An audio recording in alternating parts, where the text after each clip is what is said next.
You're listening to the Huddle Up Podcast with Chad Jensen and Zack Kelberman.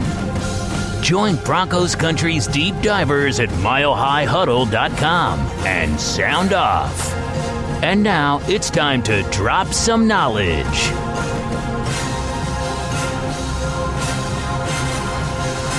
Welcome in, everybody, to the Huddle Up Podcast, presented, as always, by Mile High Huddle and 24/7 Sports, powered by Overtime Media.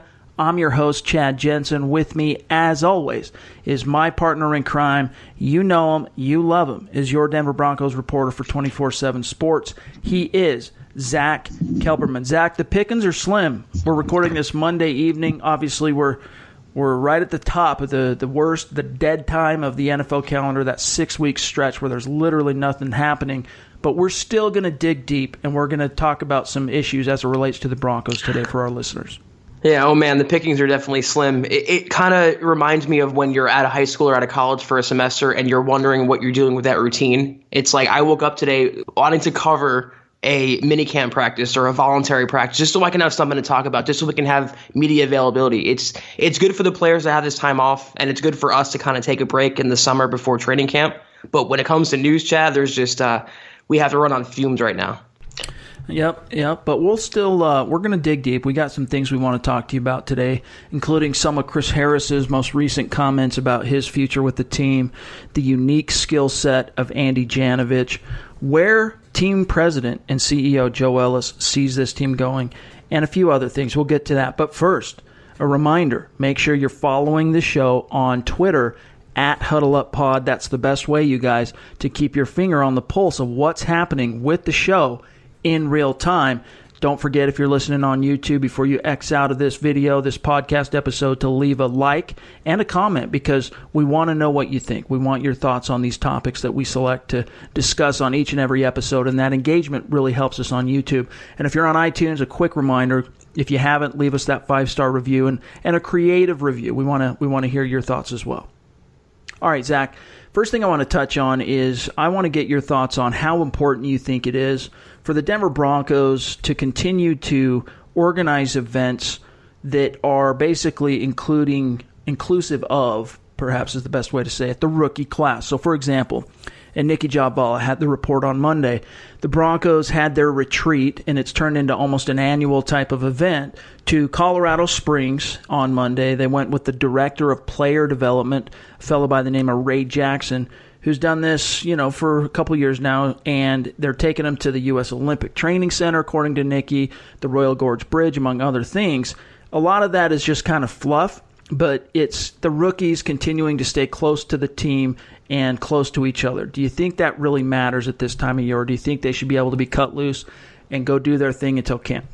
I mean, no, they're going to have both. I mean, this is just a 1-week thing, let's say, or so. Then they have 5 weeks after that off still, so they can go their separate ways and get away. But I personally love this, just like I love when the Broncos rookies went to Topgolf last week. I love the bonding, the chemistry, and you want those players, even though they're on the same team, even though they're all coming in the same class, they're all strangers to each other personally as people. So they have to bond off the field too, and it's so important. And I couldn't be happier that there's a tight-knit feeling in the locker room already with the veterans and the rookies and the veterans and rookies together. So any event that they want to enhance their chemistry, I'm always supportive of. To me, it feels like a team not quite yet trusting their rookies to be out on their own. And who knows, maybe that's reading a little bit too much into it. But I think this class, just like last year, is replete with high-character guys, smart guys who are going to continue to work out and stay in football shape and, feed their football brains at the same time while they're off, while also trying to get some R&R, because this 6 weeks is the quiet before the storm. Let us not forget that storm is coming for these rookies, many of whom are going to be called on to really contribute this year. And as we saw in 2018 with that great and phenomenal rookie class, many of them hit that rookie wall in the final quarter of the season. Yeah, I was going to say it'd be hypocritical of the Broncos to draft these players and these people based on their merits and their character and then turn around and not trust them to take their own summer vacation. I love the team bonding, and I do think if Ray Jackson is worth his weight in what he does, he would tell them that their own time is important. Get away from it. Get away from the grind. Go enjoy your family and your friends. Just be responsible about it and enjoy your time off, because come July 18th, that's it until next, January, hopefully February. They have to enjoy it now. I think they can have both. Maybe a little overkill, I would only say, if I'm nitpicking, topping these events on top of each other, one after the other. But the more the better, in my opinion. You could never have too much chemistry in that locker room, especially for so many different personalities all coming together under a new coaching regime. Let's move on and talk about Chris Harris's recent interview with Mike Klis of 9 News. And this is a topic I think we should probably try the hardest to sink our teeth into. There's a lot here to really analyze. Basically, it feels like between all the stories we've written and the episodes we've covered on Chris Harris that we've really beaten this horse to death, but his future remains a big question mark, and it's kind of an issue that's nagging at the minds of Broncos country. And in a recent sit-down with Mike Klis, I want to read you a quote for Chris Harris. Klis is saying basically that there's the possibility of being in the Ring of Fame for a player of Harris's qualifications and contributions. But Klis he goes, look, former Broncos middle linebacker Al Wilson, who was on pace to become one of the best players, at least defensive players in Broncos history. I still think, even though his career was cut short, he is one of the best defensive players in Broncos history. But Klis says Al Wilson earned 5 Pro Bowl berths, and he's not in the Ring of Fame. However, I think the main reason for that, Zach, is the acrimonious way in which Al Wilson's relationship with the Broncos kind of came to an end with that neck injury. But that's neither here nor there. Harris, in response to Klis kind of setting it up that way, he says, quote, "Oh yeah, with regard to the Ring of Fame, it definitely matters. I definitely want to be in the rafters when I'm done here. I know the fans wanted me here. My family wanted me here. It just made sense to go out here and do whatever I can to prove it that I want to retire here." Close quote. Now, this is all good to hear. He's kind of speaking out both sides of his mouth. On one hand, he says, I'm going to be the number 1 paid corner next year. On the other, he's saying, I want to retire a Bronco. I'm not. Let me put it this way. I don't think both things can be true. I don't think both things can happen. I don't think John Elway in any way, shape, or form is really considering paying Chris Harris $15 million next year or more, even if he goes and has an all-pro season. Yeah, I have a lot to say because I've covered the Harris thing step by step so closely, and it's just I was all in favor of him getting his deal, and then he turned around and made those comments when he got his deal, and it kind of soured me a little bit on him and his stance, and it was all about the money for him. He wants to get paid, and he wants more money. He bled the Broncos and then turns around and says, I want to end up in the rafters.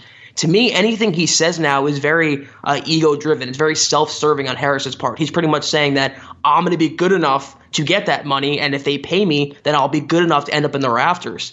I mean, that may be true, and he is a good player, but the humility on Chris Harris Jr.'s part, it's non-existent right now. And I thought he'd be a little more humble, I can only say. Yeah. I just think his comments were more about himself than about the team. And to be fair, after the season, he did say he wants to retire with the Broncos, but what is any other athlete going to say when they're angling for a contract? And he still is. Right. He wants a multi-year deal. It's all optics and PR spin, I think, from Harris. And maybe that makes me a skeptic, but based on what he said, it's been all about the money for him. Let me ask you this.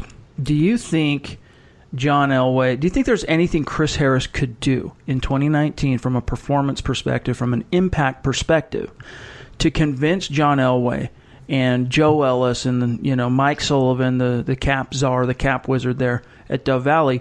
Is there anything Harris could do to convince them to open up the wallet 9 months from now and really pay him that kind of money that he's looking for? There's so many moving parts to that, because that would assume that they're comfortable with Kareem Jackson in safety, or Kareem Jackson and Bryce Callahan didn't work out. The only thing I can think of is if he has just an outstanding, just an all-pro, 7-8 pick season, a ridiculous season, and that would maybe think Elway think twice about paying him. But based on the bridges that were burned and knowing Elway's ego and the way he likes to win in negotiations, and most people are saying that he lost this badly, I don't see any way that Harris is returning after he just invested Elway in 2 other cornerbacks. It would take a massive season on Harris's part, and Jackson or Callahan are both falling on their faces for Elway to even rethink about paying him that money over a long-term deal. Now, I know you weren't covering the team this particular year I'm about to mention, but you, I'm sure, didn't miss this. The hype that surrounded Chris Harris in 2014, He just became a analytics darling, right? He was like the highest. I'm going off the top of my head here, but I'm pretty sure he finished either number 1 or number 2 highest graded player in Pro Football Focus, let alone cornerback. Like, he just had an elite season, and that was in his 4th year, and that's really what kind of spurred the Broncos to open up the checkbook in the first place and pay him. Outside of a really obviously consistent and productive season like that in 2019, in which he also increases his profile at large, right, in the national media and the local media, to a point where it would be like John Elway not extending Champ Bailey while he's still playing at a prime level. Outside of that scenario, Zach, I really don't see Chris Harris Jr., or John Elway anyway, being willing to accommodate Chris Harris' future demands. I don't either. And if he has a good season, Chris Harris Jr., I mean, Elway is going to use that, and hopefully it'll help him get to the playoffs. I mean, Elway is so all in on 2019 right now. That's the reason why he, deferred to Harris in the first place. And if Harris can help them win, so be it. And then I think part of me would think that Elway would be satisfied getting that 3rd round compensatory pick. Let's say if Harris signs elsewhere next offseason. With that and a winning season, maybe a playoff berth, I think, and the other players behind him in Jackson and Callahan, Elway would be content letting him go. And I think, I agree with you, it's going to be hard to change his mind. I do think he's bound for the Ring of Fame eventually. It's just a question of when, even if this ends up being his last season. But you talked about 2019. There's no doubt John Elway is 100% invested in this year being a success. And Chris Harris, in that same conversation with Mike Kliss, touched on some 2019 issues. And, obviously it's really exciting, this trio of corners the Broncos now have with Harris, Callahan, and Jackson. And Kliss talks about how all 3 have taken turns during OTAs and minicamp. And, of course, Chris Harris was there for, I think, 5 practices because they canceled the last one. But he was there rotating, all 3 of them playing the nickel, different roles. Here's the quote from Chris Harris. He said, "These guys are smart. They can play everywhere. They just love the game," regarding his new teammates. "That's what I always want. I want to play with teammates that really love the game like me and are really all in on football and try to win. So I'm really happy with the guys we brought in." And then one other quote here. He says that these guys have a lot of experience.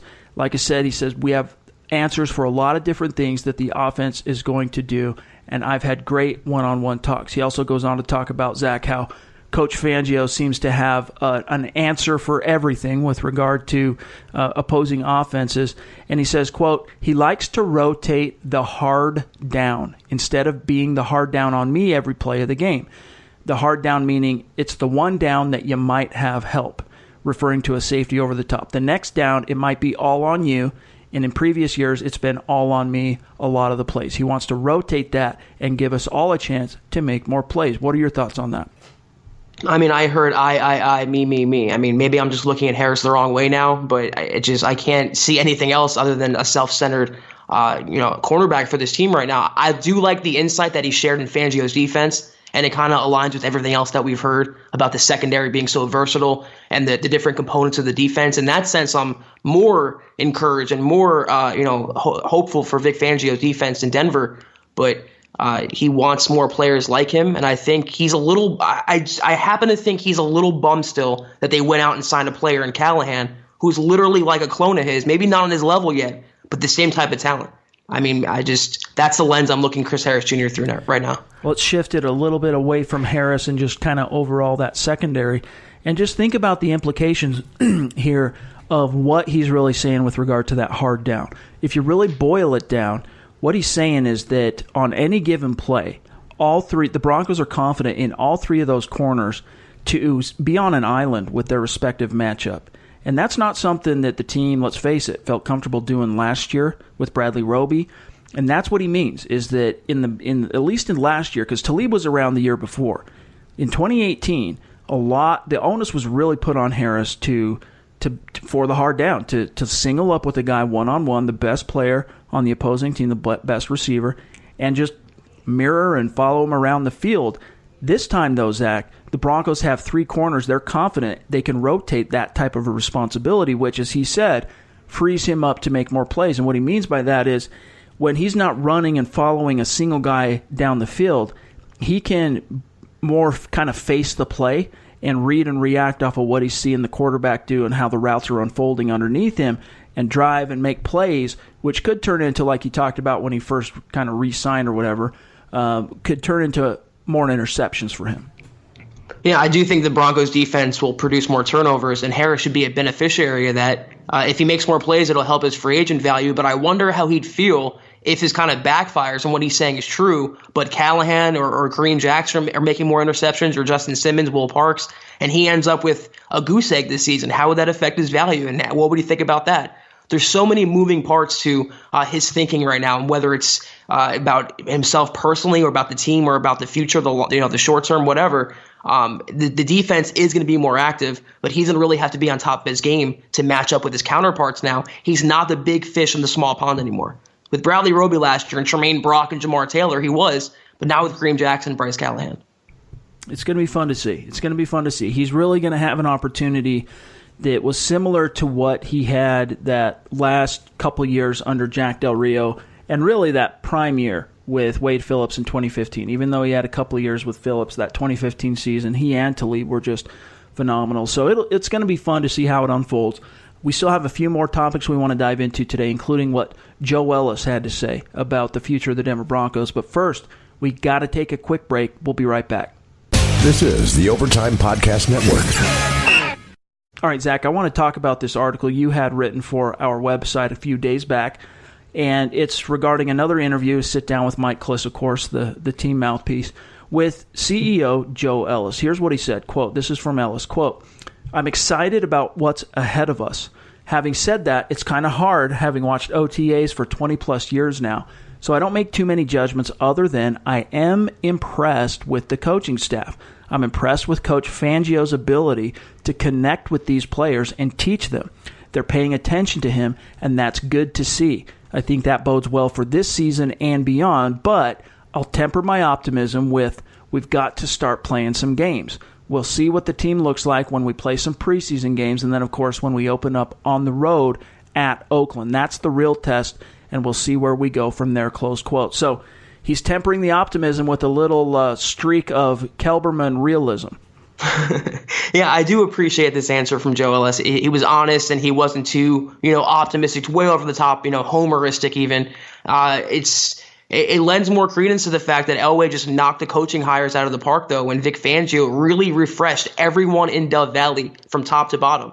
And it makes you wonder how bad what they were subjected to the last couple of years, if their eyes were open this wide now by what Vic Fangio is doing. It's good to hear. It's encouraging, but I, of course, agree with Joe Ellis. Like Chad, I want to see the pads go on. I want to see them do it in games, and then I'll be all in like Elway is. I just like that this team is finally doing the right things again.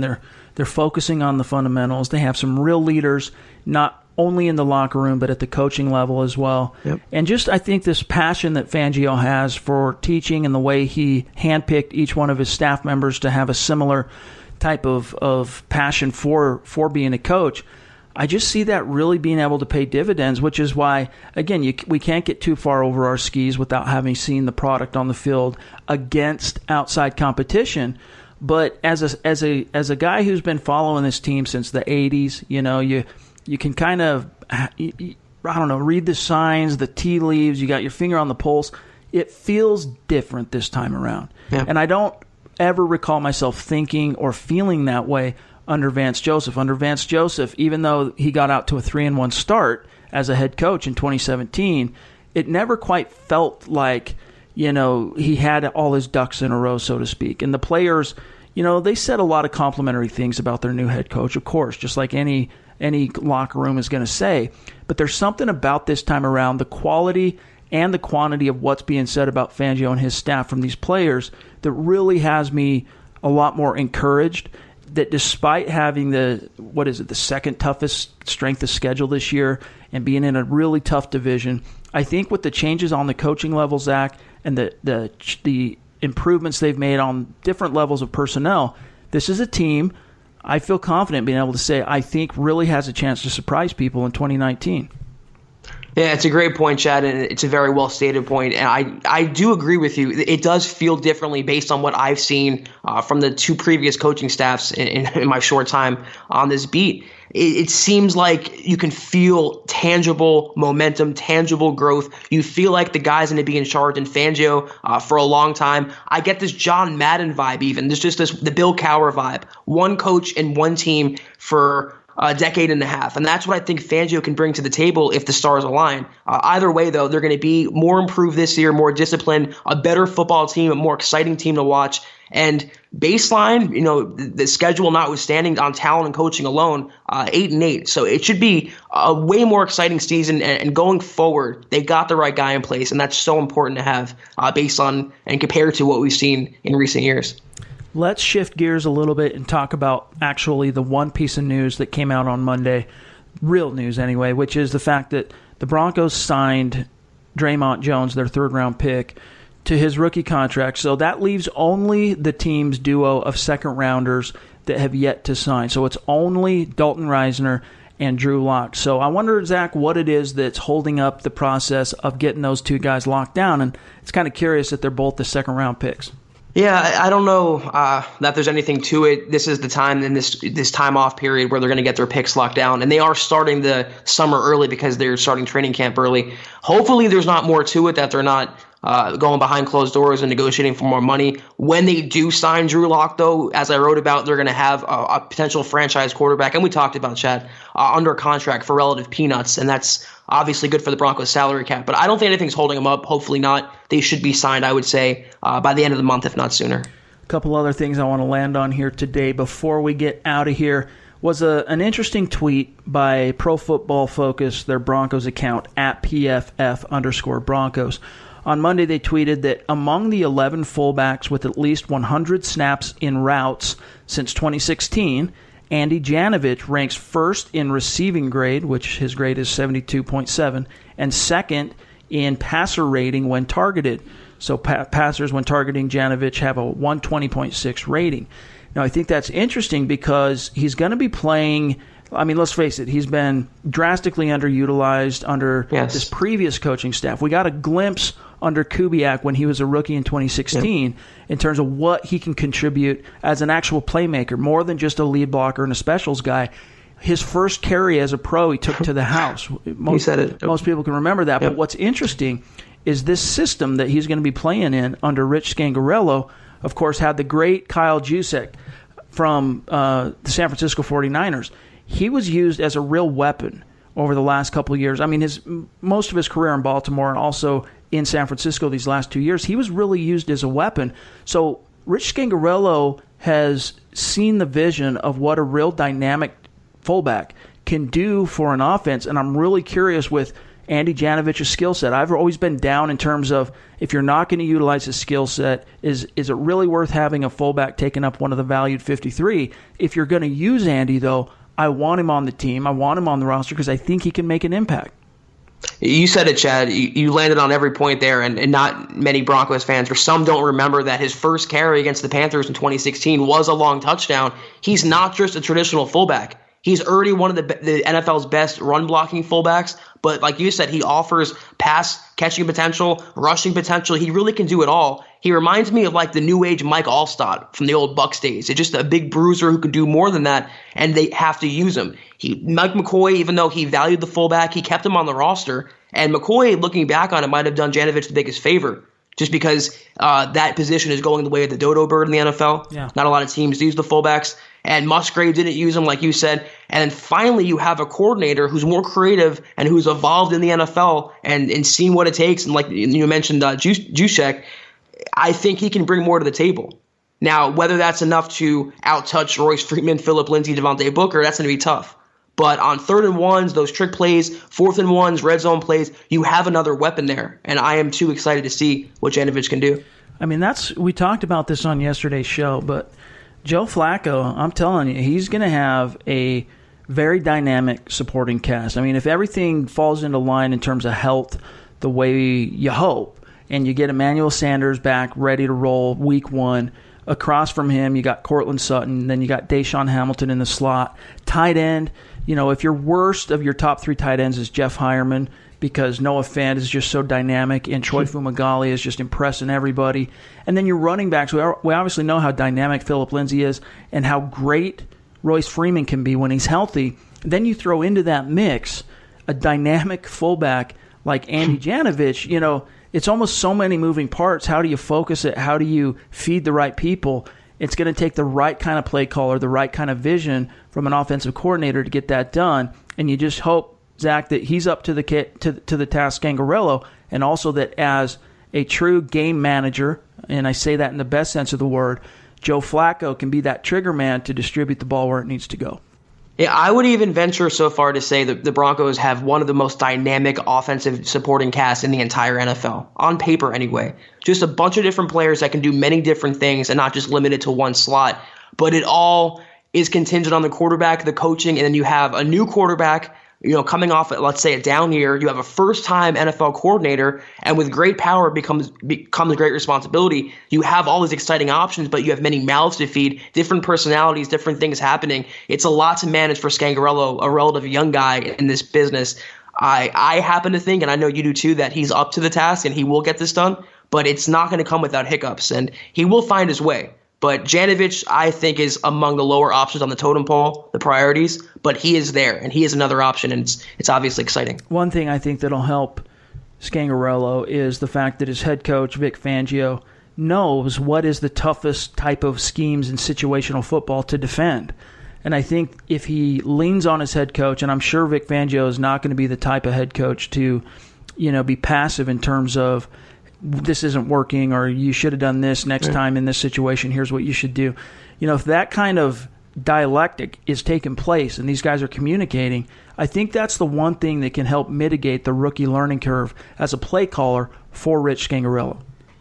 And Fangio even said that, he won't be Mike Munchak, but he will have some influence in the playbook, and Scangarello did confirm that. And I like it. And it's the same sense of Fangio not putting his players in the best position to succeed and masking their weaknesses. That's what I think he'll do with his coaching staff, especially Scangarello. He doesn't have to worry about Ed Donatel, who's like a mouthpiece, but Scangarello is the question mark here. An outside guy running the other side of the ball, and if Fangio can just keep him in check and have a vision for his offense and execute it, and they work hand in hand, I think they'll have success.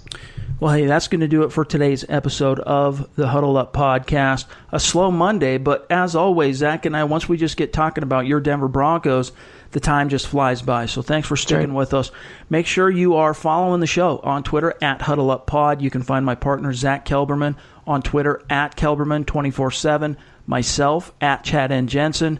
Don't forget, YouTube listeners, to like and comment before you exit out on this episode of the pod. And if you're on iTunes, don't forget, we need you to leave your creative review. Give us that 5-star rating. In the meantime, Building the Broncos, they're going to have a fresh episode for you on Wednesday. Zach and I will be back in the saddle with a fresh episode on Thursday. And then, of course, we'll have the VIP mailbag waiting for you on Friday. Until then, for Zack Kelberman, I'm Chad Jensen. We'll talk to you soon. You've been listening to the Huddle Up Podcast. Join Broncos Country's deep divers at milehighhuddle.com to keep the conversation going.